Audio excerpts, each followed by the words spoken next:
Hello friends, मेरा नाम है रविंदर कुमार और आप देख रहे हैं मेरा YouTube channel R S help में आपका स्वागत है। तो आज हम लोग सुहर सीखेंगे। ये एक फ्रेंड्स कमेंट किए थे जो सर सुहर का नोट्स बताइए।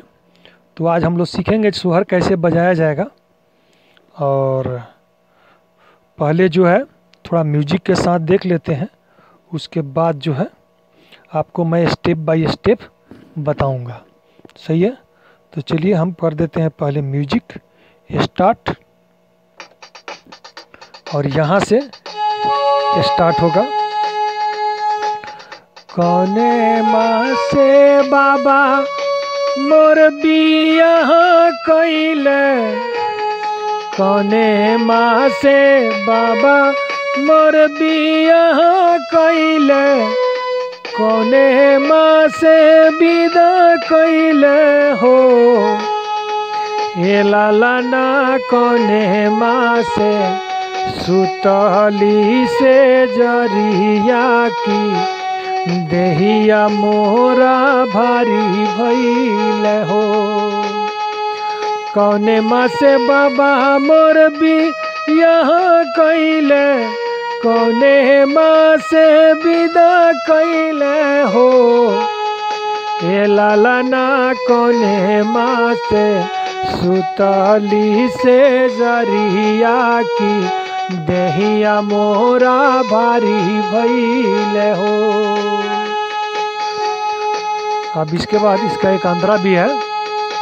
रहरी के दाल रहरी अवन लागे, रहरी के दाल रहरी अवन लागे, भात देखी हुली बारे हो। रहरी के दाल रहरी अवन आवे, भात देखी हुली बारे हो। अपने बलमुआ के पति तो खुबलती अवती की चुरुकी उखाड़ी देती हो।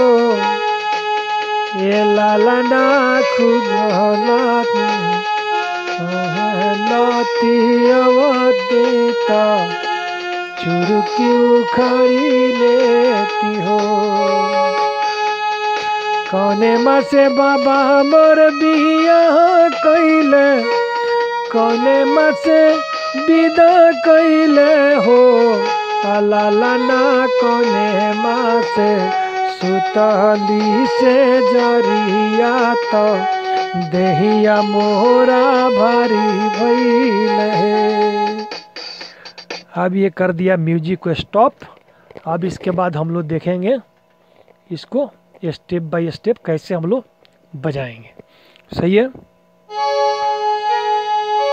तो ये जो है एक फ्रेंड्स कर दिए थे स्वर का भी बताया जाए। तो ये जो है ये सा है, सा से हम लोग शुरू करते हैं और स्केल जो है इसका ये सी शार्प है। सही है, तो सी शार्प से हम लोग शुरू करते हैं। यहाँ से भी सी शार्प है, ये सी है ना, ये सी है, ये सी शार्प है। सही है, तो यहाँ से शुरू करेंगे हम लोग।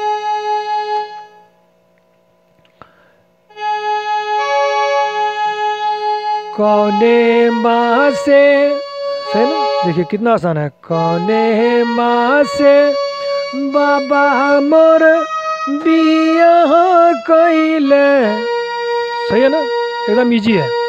कौने माँ से बाबा मोर बियाह कइले, कौने माँ से विदा कइले हो। सही ना, ए लाला ना कौने माँ से सुतली से जरिया की देहिया मोरा भारी भइले हो। है ना, फिर एक बार देख लीजिए। कौने माँ से बाबा मोर बियाह कइले, से विदा कैले हो। हे लालना कौने माँ से सुताली से जरिया की देहिया मोरा भारी भइले हो। अब इसके पास इसका एक और अंतरा है। रहरी के दाल रहरी यवन लागे, रहरी के दाल रहरी यवन लागे, भात देखी हुली बारे हो।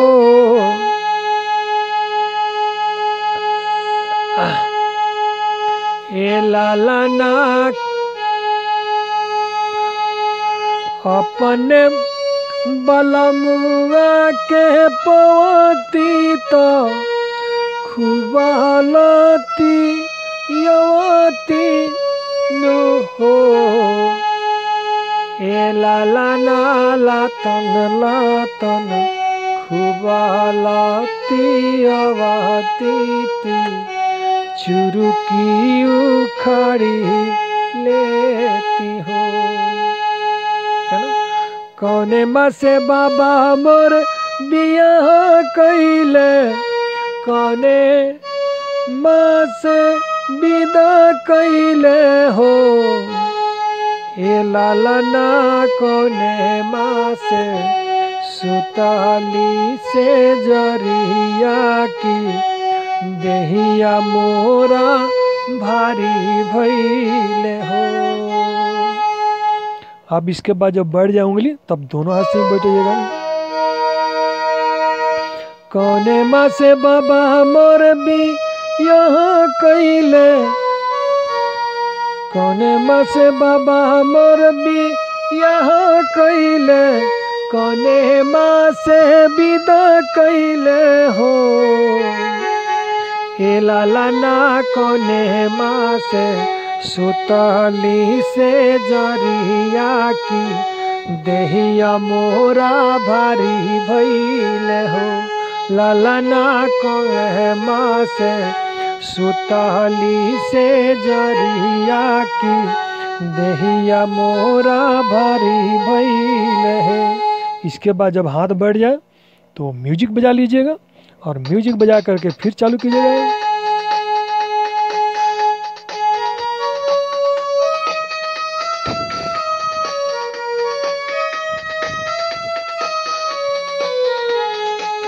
कौने माँ से बाबा मोर बियाह कैले, कौने माँ से विदा कैले हो।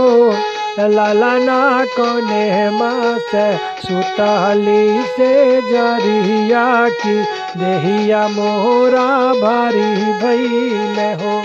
लालना कौने माँ से सुताली से जरिया की देहिया मोरा भारी भइले हो। रहरी के दाला रहरी यवन लागे, रहरी के दाला रहरी यवन लागे, भात देखी उलबरे हो। अपने बलमुआ के पवती तो खुबालती यवती की चुरुकी उखड़ी लेती हो। लालना लातन खुबालती यवती की चुरुकी उखड़ी लेती हो। है ना? कौने माँ से बाबा मोर बियाह कैले, कौने माँ से विदा कैले हो। लालना कौने माँ से सुतली से जरिया की देहिया मोरा भारी भइले हो। बस इसको कर दिया हमने स्टॉप। आशा है कि ये वीडियो देख करके आप लोगों को बजाने को आ गया होगा। अगर किसी प्रकार का आप लोग को कोई